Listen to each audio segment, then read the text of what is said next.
श्री कृष्ण वे अंतर्यामी सर्वेश्वर समस्त यज्ञों के भोक्ता सबके द्वारा प्रशंसित परम सत्य ओमकार स्वरूप ब्रह्म है। वे असत्य भी हैं और सत्य भी, और सत्य असत्य से परे भी। वे ही विराट विश्व भी हैं। उन्होंने ही स्थूल और सूक्ष्म दोनों की सृष्टि की है। वे ही सबके जीवन दाता सर्वश्रेष्ठ और अविनाशी हैं। वे ही मंगलकारी मंगल स्वरूप सर्वव्यापक सबके निष्पाप और परम पवित्र हैं।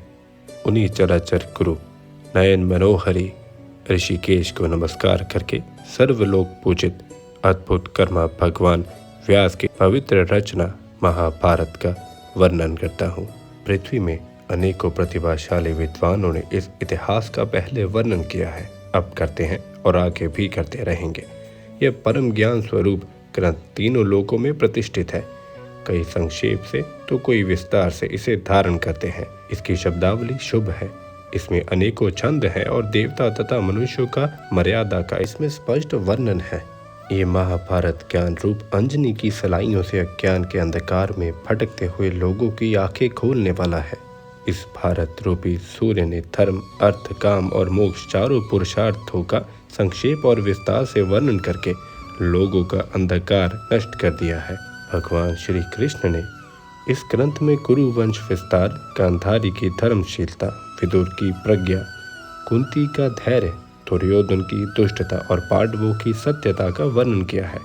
इसकी प्रत्येक कथा से भगवान श्री कृष्ण की अनिवर्चनीय महिमा प्रकट होती है। ये महाभारत कल्प वृक्ष समस्त कवियों के लिए आश्रय स्थान है। इसके आधार पर सब अपने अपने काव्य का निर्माण करते हैं। इस महाभारत ग्रंथ का शरीर है सत्य और अमृत।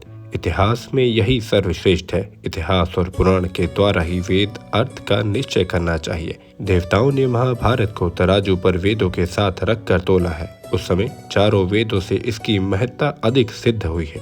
तपस्या, अध्ययन, वैदिक कर्मष्ठान सभी चित्त शुद्धि के हेतु हैं, जब वे महाभाव शुद्धि के साथ किए जाएं। इस ग्रंथ रतन में भाव शुद्धि पर विशेष जोर है। इसीलिए महाभारत ग्रंथ का अध्ययन करते समय भी भाव शुद्ध रखना चाहिए।